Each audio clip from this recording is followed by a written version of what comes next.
Hey you guys, welcome to my new channel, Medical Malice Mayhem and Murder. My name is Teresa Martino and this is my first YouTube video.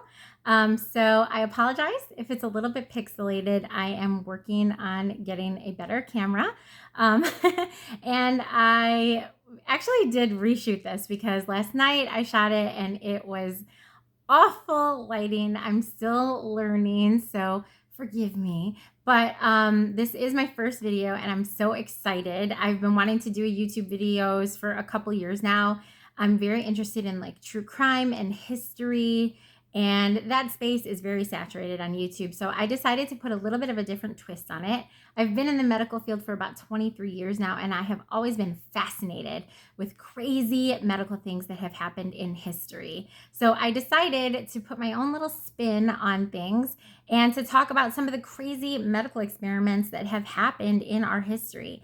Things that our government, pharmaceutical companies, corporations have perpetrated on us, human experimentation. I'm hoping that I give you guys a lot of great content, things that you never heard of before, things that you always wanted to know more about.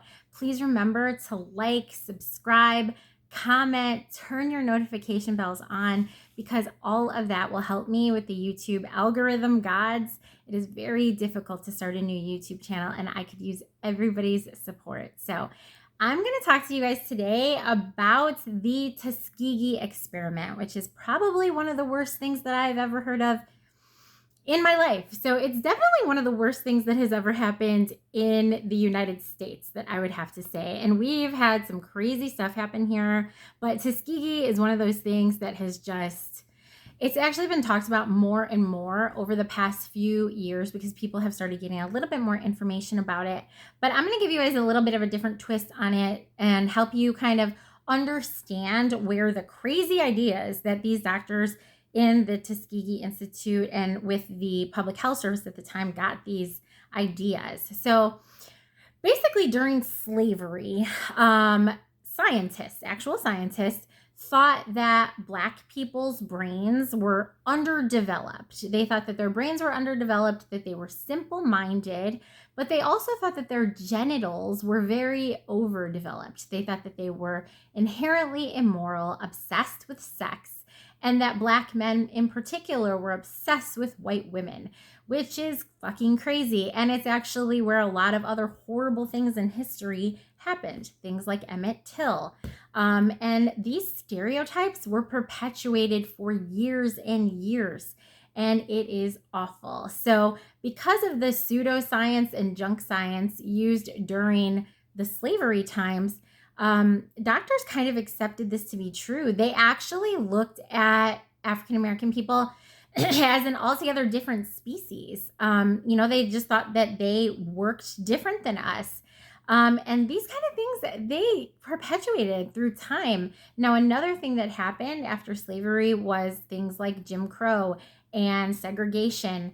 And in this particular place where this happened, the people were very poor that this happened to. There was 600 participants in the study. 399 of them actually had syphilis. 201 of them were part of a control group. It's a misconception that the government actually gave people syphilis. I've heard that before, and that's not true. Actually, what happened was that they just simply did not treat these men's syphilis, which, I mean, really, that's kind of splitting hairs. Either way, it's completely insane and disgusting. But this all started in 1932, and crazy enough, it lasted all the way until the 1970s. So you're talking after the Civil Rights Movement. This was still going on. It happened in Macon County, Alabama, which, not surprising, it happened in the Deep South. But basically what happened is the Public Health Service said that in this particular area of the country, syphilis was very rampant. It was definitely a problem. So they actually hypothesized that Black men were far too stoic to receive treatment for the disease. And even if they were offered treatment, that they would turn it down, which is absolutely ridiculous. And they also thought that the disease might progress differently in Black people And really what they wanted to do is they wanted to take the dead people from this disease and they wanted to autopsy their bodies, look at their brains, and see if it just was different inside of their bodies. So pretty much what they did is they scammed the shit out of these people. They lied to them. They offered them free medical care, basically. They told them, oh, we're going to give you free medical care, and you're going to be part of this study. And what they told them was, you have bad blood. Now, at that time in that area of the country, the phrase bad blood, it kind of encompassed like any kind of sickness. So these guys, again, had no idea that they actually had syphilis. They had no clue. The Public Health Service also made it sure that these people that were participating in the study would not be able to receive help from other doctors. They gave lists of the participant names to doctors in the area. They also gave a list of the participant names to the Alabama Department of Public Health. They actually, during World War II, when the draft started, a lot of these guys, they got drafted. And they went to the Army, and the Army tested them and saw that they were positive for syphilis. And instead of the Army treating them or helping them, they had a list of these guys that were in the study, so they sent them back to the study. Absolutely crazy and disgusting that nobody did anything to help these people. But probably the worst part is because all of these guys were poor sharecroppers. They couldn't afford medical treatment at all. And they really couldn't even afford to get themselves back and forth to the Tuskegee Institute. So they ended up hiring a nurse. She was an African-American nurse. Her name was Eunice Rivers.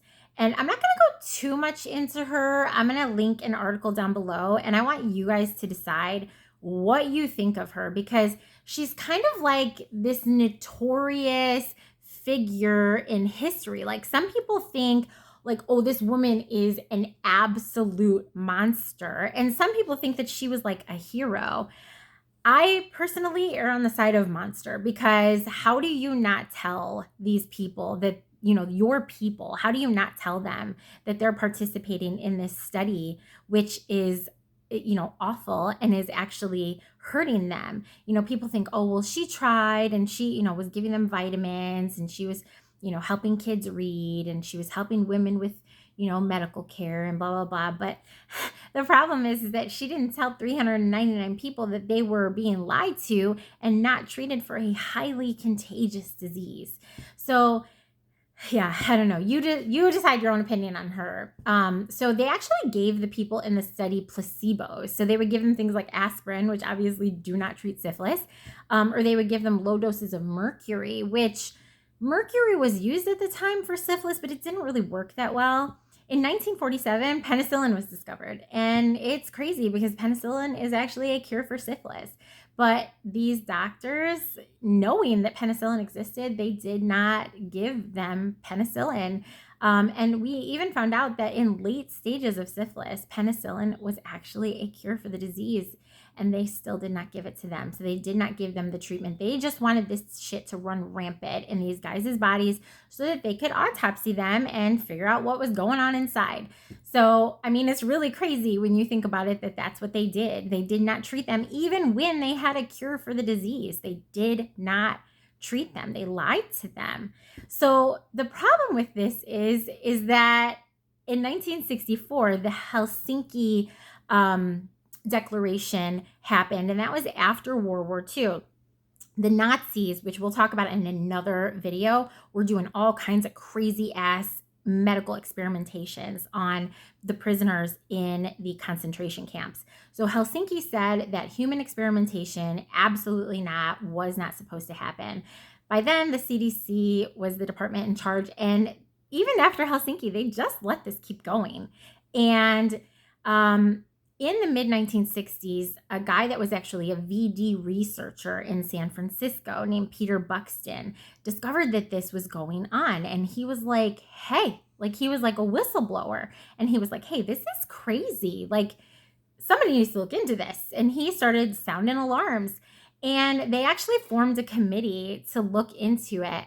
And even after the committee investigated, they decided to continue until all of the participants in the study were dead. because they wanted to autopsy their bodies. Now, how do you think they got the families to allow them to do that? Of course, they offered to pay for the funeral expenses. So they said, oh, we'll pay for the funeral expenses. You know, we just want their bodies afterwards so we can autopsy them.